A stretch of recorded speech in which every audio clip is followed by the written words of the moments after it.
رحمهم الله قال ذكروا عند عبد الله أصحاب محمد صلى الله عليه وسلم وإيمانهم قال فقال عبد الله إن أمر محمد صلى الله عليه وسلم كان بينا لمن رآه والذي لا إله غيره ما آمن مؤمن أفضل من إيمان بغيب ثم قرأ ألف لام ميم ذلك الكتاب لا ريب فيه إلى قوله تعالى يؤمنون بالغيب۔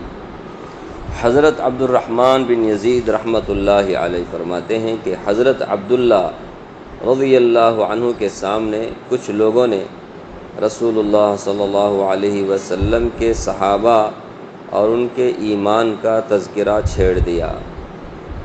اس پر حضرت عبداللہ رضی اللہ عنہ نے فرمایا کہ رسول اللہ صلی اللہ علیہ وسلم کی صداقت ہر اس شخص کے سامنے جس نے آپ کو دیکھا تھا بالکل صاف اور واضح تھا۔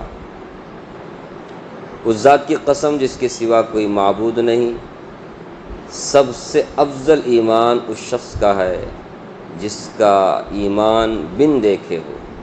پھر اس کے ثبوت میں انہوں نے یہ آیت پڑھی الف لام میم ذالک الکتاب لا ریب فیہ ھدی للمتقین الذین یؤمنون بالغیب، کہ الف لام میم یہ کتاب ہے، اس میں کوئی شک اور شبہ نہیں، متقیوں کے لیے ہدایت ہے جو غیب پر ایمان رکھتے ہیں۔ تو صحابہ اکرام رضوان اللہ تعالی علیہم اجمعین نے جو ایمان لایا، بہت ساری باتیں تو اس میں غیب کی ہی تھی، لیکن صحابہ اور بعد والوں میں ایک چیز میں فرق ہے۔ وہ کیا ہے کہ صحابہ اکرام نے رسول اللہ کو اپنی آنکھوں سے دیکھا تھا، بعد والوں نے رسول اللہ صلی اللہ علیہ وسلم کو بن دیکھے ایمان لایا، دیکھا نہیں۔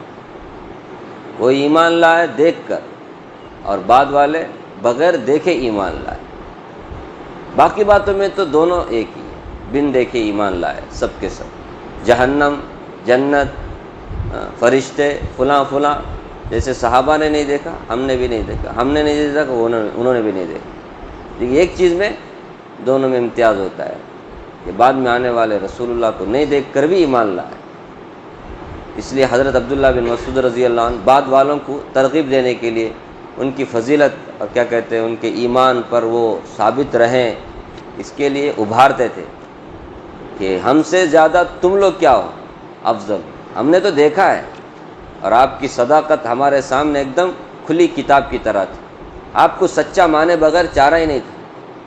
وہ جو ضدی لوگ تھے وہی کیا نہیں کر رہے تھے، مان نہیں رہے، ورنہ آپ صلی اللہ علیہ وسلم سچے ہونے پر، وہ تو زمانے جاہلیت میں بھی لوگ رسول اللہ کو سچا بولتے تھے، آپ کی صداقت، آپ کی سچائی تو ایک دم واضح تھی، اس لیے ہمیں تو آپ پر ایمان لائے بغیر چارہ ہی نہیں تھا، لیکن بعد والوں نے تو دیکھا نہیں کچھ نہیں پھر بھی ایمان لائے، ظاہر سی بات ہے ان کا ایمان ہم سے بھی افضل ہے، یہ وہ کہا کرتے تھے۔ لیکن یاد رکھیں کتنا بھی افضل ہو، صحابہ کے مقام اور مرتبے تک بعد والے پہنچ نہیں سکتے۔ اس سے پہلے میں نے آپ کے سامنے باقاعدہ ایک حدیث بھی میں نے اس کا ترجمہ بھی کیا کہ صحابہ اکرام نے جو قربانیاں دی اور جو انہوں نے صدقہ خیرات کیا، رسول اللہ صلی اللہ علیہ وسلم نے فرمایا بعد والے بہت پہاڑ کے برابر بھی سونا صدقہ کر دیں تب بھی ان کے ایک سیر اناج صدقہ کرنے کے برابر کو نہیں پہنچتے، اتنا اونچا ایمان۔ عن انس بن مالک رضی اللہ عنہ قال قال رسول اللہ صلی اللہ علیہ وسلم وددت انی لقیت اخوانی قال فقال اصحاب النبی صلی اللہ علیہ وسلم اولیس نحن اخوانک قال انتم اصحابی ولکن اخوانی الذین آمنوا بی ولم یرونی۔ حضرت انس بن مالک رضی اللہ عنہ بیان کرتے ہیں رسول اللہ صلی اللہ علیہ وسلم نے ارشاد فرمایا مجھے تمنا ہے کہ میں اپنے بھائیوں سے ملتا۔ صحابہ نے عرض کیا یا رسول اللہ کیا ہم آپ کے بھائی نہیں ہیں؟ آپ صلی اللہ علیہ وسلم نے ارشاد فرمایا تم تو میرے صحابہ ہو، میرے بھائی تو وہ لوگ ہیں جو مجھے دیکھے بغیر مجھ پر ایمان لائیں۔ بعد میں آنے والے مسلمانوں کے لیے کتنی بڑی بڑی بشارتیں کہ اپنے ایمان پر ان کو کیا ہونا چاہیے، خوش ہو جانا چاہیے۔ جو لوگ چھوٹی چھوٹی باتوں پر کیا کر رہے ہیں، ایمان سے ہاتھ دھو رہے ہیں، انہیں سوچنا چاہیے ان کا ایمان کتنا قیمتی ہے، کہ آپ صلی اللہ علیہ وسلم نے ایسے لوگوں کو اپنا بھائی فرمایا ہے، کتنا بڑا مقام۔ صحابہ کرام کو بھی نہیں کہا، نہیں تو تم تو صحابہ ہو، میرے ساتھ رہتے ہو، میرے بھائی تو وہ لوگ ہیں جو بعد میں آئیں گے۔ تو ہم سب کے لیے اللہ کے رسول صلی اللہ علیہ وسلم نے بھائی فرمایا ہے۔ اللہ کرے کہ اس حدیث کا ہم مصداق بنے۔ بھائی کتنا بڑا اونچا مقام ہے کہ رسول اللہ بعد میں آنے والے ایمان والوں کے لیے بھائی کا۔ ارے بھائی کا مطلب برابر ہے، برابر ہے، بھائی بھائی برابر ہوتے ہیں۔ انما المؤمنون اخوہ، سارے مسلمان بھائی بھائی۔ رسول اللہ صلی اللہ علیہ وسلم نے اپنے برابر کر دیا بعد میں آنے والوں کو، کتنا اونچا مقام۔ اس لیے ایمان والوں کو اپنے ایمان پر جم جانا چاہیے، خوش ہو جانا چاہیے کہ ہمارا ایمان تو رسول اللہ صلی اللہ علیہ وسلم نے اس کا اتنا بڑا اونچا مقام بتایا ہے۔ کاش ہم مسلمانوں کی سارے حدیثیں ازبر ہوتی، دماغ میں ہوتی، تو ہم لوگ ایمان کو چھوڑتے نہیں۔ کیا بولتے، کوئی قیمت نہیں آج ایمان، پیسے کی قیمت ہے، فلاں کی قیمت ہے، فلاں کی قیمت ہے، ایمان کی کوئی قیمت نہیں، کچھ ویلیو نہیں۔ رسول اللہ کی باتوں پر، قرآن کی باتوں پر اعتماد ہی نہیں رہا، ہمارے بھروسہ ہی نہیں رہا۔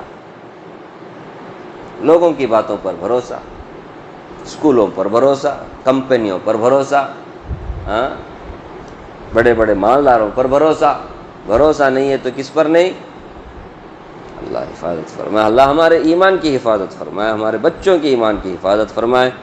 عن ابی عبد الرحمن الجہنی رضی اللہ عنہ قال بینا نحن عند رسول اللہ صلی اللہ علیہ وسلم اذ طلع راکبان فلما رآہما قال کندیان مزحجیان قال اتیاہ فاذا رجال من مزحج قال فدنا الیہ احدہما لیبائعہ قال فلما اخذ بیدہ قال یا رسول اللہ ارأیت من رآک فآمن بک وصدقک واتبعک ماذا له قال طوبى له قال فمسح على يده فانصرف ثم اقبل الاخر حتى اخذ بيده ليبايعه قال يا رسول الله ارأيت من آمن بك وصدقك واتبعك ولم يرك قال طوبى له ثم طوبى له ثم طوبى له قال فمسح على يده فانصرف۔ حضرت ابو عبد الرحمن جوہنی رضی اللہ عنہ روایت کرتے ہیں کہ ہم رسول اللہ صلی اللہ علیہ وسلم کے پاس بیٹھے تھے کہ دو سوار سامنے سے آتے نظر آئے۔ جب آپ صلی اللہ علیہ وسلم نے انہیں دیکھا تو فرمایا یہ دونوں قبیلے کندا اور قبیلے مزحج کے لوگ معلوم ہوتے ہیں، یہاں تک کہ جب وہ رسول اللہ صلی اللہ علیہ وسلم کی خدمت میں پہنچے تو وہ قبیلے مزحج کے لوگ تھے۔ راوی کہتے ہیں کہ ان میں ایک شخص بیعت کے لیے آپ صلی اللہ علیہ وسلم کے قریب آئے۔ جب انہوں نے آپ کا دست مبارک ہاتھ میں لیا تو عرض کیا یا رسول اللہ، جس نے آپ کی زیارت کی، آپ پر ایمان لایا، آپ کی تصدیق کی، آپ کا اتباع بھی کیا، اس کو کیا ملے گا؟ آپ صلی اللہ علیہ وسلم نے ارشاد فرمایا اس کو مبارکباد ہو، اس کو مبارکباد ہو۔ یہ سن کر برکت لینے کے لیے انہوں نے آپ صلی اللہ علیہ وسلم کے دست مبارک پر ہاتھ پھیرا اور بیعت کر کے چلے گئے۔ سمجھ رہے؟ آپ صلی اللہ علیہ وسلم کے ہاتھ میں ایسا ہاتھ پھیرا برکت کے لیے۔ سمجھ رہے؟ ہم لوگوں کو سمجھ میں نہیں آتی سب، نہیں، آپ مزار پہ جا کے قبر کو ایسا برکت کے لیے کرتے، ہم اس سے منع کرتے، بھلے ایسا سب نہیں آتی۔ لیکن صحابہ اکرام نے جو رسول اللہ صلی اللہ علیہ وسلم سے ملاقات کی، آپ سے اپنے بدن کو مس کیا، لگایا، اپنے ہاتھوں کو، یہ سب کس لیے؟ اور آپ صلی اللہ علیہ وسلم کا کرتا لیا، آپ صلی اللہ علیہ وسلم کے بال تقسیم ہوئے۔ جب آپ نے آخری حج کیا نا، اس ٹائم پہ آپ نے بالوں کو کیا کیا؟ مونڈتے وقت تقسیم کیا۔ کیوں؟ صحابہ کرام اس میں برکت محسوس کرتے تھے، اپنے آنکھوں اس برکت کو محسوس کرتے تھے۔ حضرت خالد بن ولید رضی اللہ تعالیٰ عنہ تو اپنے خود، وہ جو جنگ کی ٹوپی ہوتی ہے، اس میں پہن کر کے اس میں لگا کر کے رکھ کر کے جاتے تھے۔ بولتے تھے انہی بالوں کے برکت سے میں کیا ہوتا ہوں؟ جیت کر کے واپس آتا ہوں۔ ایک مرتبہ ٹوپی نکال کر کے رکھے تو وہ ٹوپی گم ہو گئی، پریشان ہو گئے، بعد میں مل گئی۔ لوگوں نے پوچھا اتنا پریشان کیوں ہو گئی؟ دوسرا بھی ٹوپی رکھ سکتے تھے نا۔ نہیں، اس میں رسول اللہ صلی اللہ علیہ وسلم کے بال ہیں، میں تو اسی کے صدقے کیا ہوتا ہوں؟ جیت جاتا ہوں۔ سمجھ رہے؟ رسول اللہ صلی اللہ علیہ وسلم کا بدن مبارک، آپ سے تن سے کیا بولتے ٹچ ہوا جو چیز ہے وہ سب کیا ہے؟ بابرکت ہے، اس میں کوئی شک نہیں۔ اب جو لوگ شک کرتے ہیں، مانتے نہیں، انہوں اپنے ایمان کے بارے میں فکر کریں کہ ان کو آخر نبی صلی اللہ علیہ وسلم پر کیسا ایمان ہے۔ خیر، انہوں نے ہاتھ پھیرا، بیعت کر کے چلے گئے۔ پھر دوسرے شخص آگے بڑھے، انہوں نے بھی بیعت کے لیے آپ کا ہاتھ، دست مبارک اپنے ہاتھ میں لیا اور عرض کیا، یا رسول اللہ، جو آپ کو دیکھے بغیر ایمان لائے، پہلے زیارت کی بات کی، اب آپ کو دیکھے بغیر ایمان لائے، آپ کی تصدیق کی، آپ کا اتباع کرے، فرمائیے اس کو کیا ملے گا؟ آپ صلی اللہ علیہ وسلم نے ارشاد فرمایا، اس کو مبارک ہو، مبارک ہو، مبارک ہو، 3 مرتبہ برکت کی دعا دی۔ انہوں نے بھی آپ کے دست مبارک پر ہاتھ پھیرا اور بیعت کر کے چلے گئے۔ تو یہ بعد میں آنے والوں کے لیے بڑی بشارت ہے کہ رسول اللہ نے ان کے لیے 3 مرتبہ برکت کی۔ اس سے پہلے 7 مرتبہ کی بھی روایت آپ نے سنی۔ کاش ہم ایمان والے اس بات کو سمجھتے، ورنہ آج مسلمان ہونے کے باوجود بھی لوگ ایمان سیکھے نہیں، بچپن سے بڑے ہو گئے، ایمان کیا چیز معلوم نہیں، مندروں میں جا رہے ہیں، غیروں کے تہوار میں شرکت کرتے ہیں، کیسا ایمان ہے یار؟ کتنی شرم نہیں آتی ہم لوگوں کو، داڑھی بھی رکھا ہے، ٹوپی بھی رکھا ہے، برقع بھی پہنے اور مندروں کا چکر لگا رہے، پرساد لینے کے لیے جا رہے ہیں، گو موتر پیتے، پرساد کھاتے پیتے۔ دیہاتی لوگوں کا وہ حال، شہری لوگوں کا یہ حال کہ اپنے بڑے بڑی بلڈنگوں کا ادگھاٹن بھی اور اس کا فاؤنڈیشن بھی، اللہ حفاظت فرمائے۔ تو ایمان والے کی شان ہے، ایمان والا ایسا کرتا ہے۔ پرسوں ایک ڈاکٹر صاحب ملے تھے، ماشاء اللہ اچھا ہے، انہوں نے وہ ہوتا ہے نا ان کا غیروں کا جو ہے نا ادگھاٹن ہوتا ہے، ایک کسی جلسے کا ادگھاٹن ہوتا ہے، جیسے ہمارے یہاں جلسہ ہوتا ہے تو اس کا ادگھاٹن کیسے ہوتا ہے؟ قرآن پاک کی تلاوت سے، ہے نا، قرآن پاک کی تلاوت، اس کے بعد میں جلسہ آغاز۔ ان کے یہاں کیا ہوتا ہے؟ وہ دیا جلاتے، کیا کرتے؟ سب سے پہلے یہ ان کی تہذیب ہے، ان کا سنسکرت۔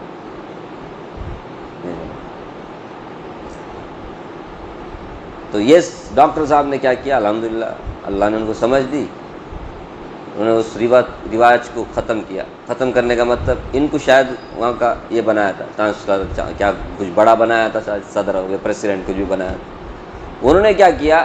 یہ تو غیروں کا طریقہ ہے، ہمارا یہ ہاسپٹل بھی مسلمانوں کا ہے، میں نام نہیں لیتا، مسلمانوں کا ہاسپٹل یہی ہے ہمارے شہر کے باہر، ایک نہیں، 2 3 ملیں گے آپ کو، لیکن وہاں چلتا پورا کون سا ہی ہے؟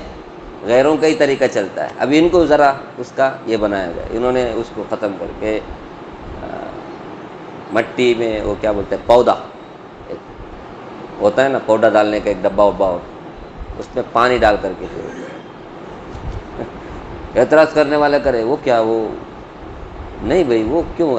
ہمارا ہاسپٹل ہے، ہم مسلمان ہیں، ہم اپنے اسلام کا تعارف کرانا چاہیے، ہم کو دعویٰ دینا چاہیے، لوگوں کو کیا کرنا چاہیے، اسلام کیا چیز ہے بتانا چاہیے۔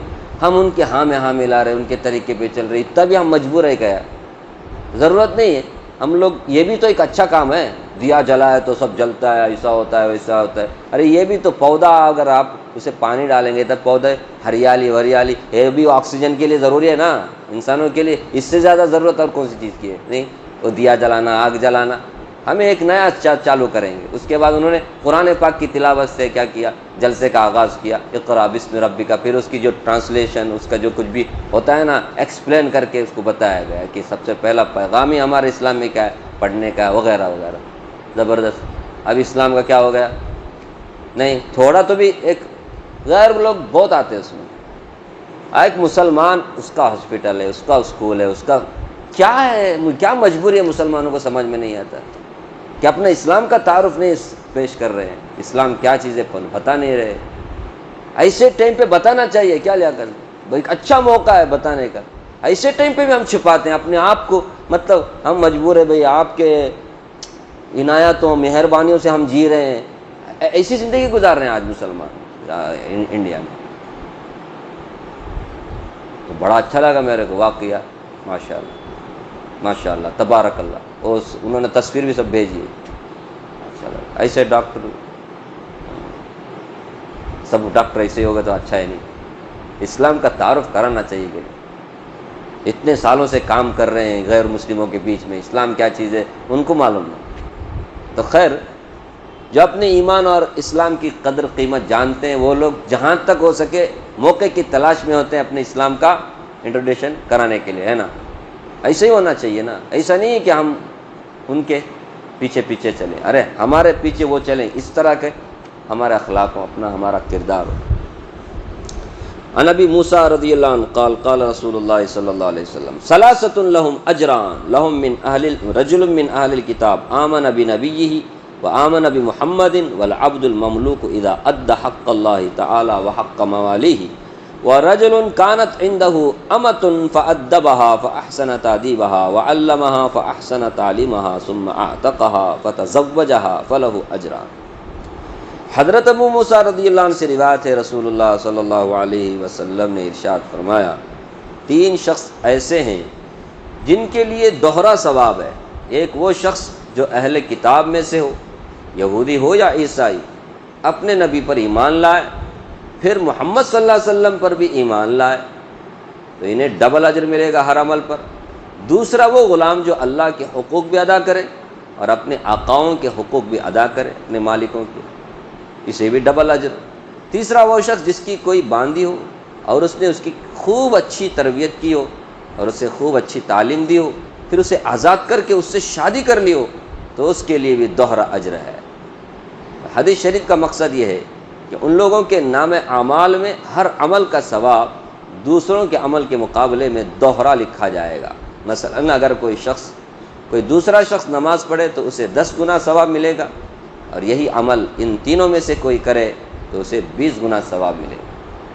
تو اس میں ایک بات کیا ہے، اہل کتاب پر ایمان لانے والے، یہودی، نصرانی، اگر وہ مذہبی ہیں، دہریہ ہیں تو نہیں، مذہبی ہیں جن کو حضرت موسیٰ علیہ السلام پر ایمان ہے اور تورات پر ایمان ہے، ایسے اہل کتاب ہیں، تو ان میں سے کوئی اگر مسلمان ہو جائے، حضرت محمد صلی اللہ علیہ وسلم پر ایمان لائے، قرآن پر ایمان لائے، تو اسے ڈبل اجر ملے گا۔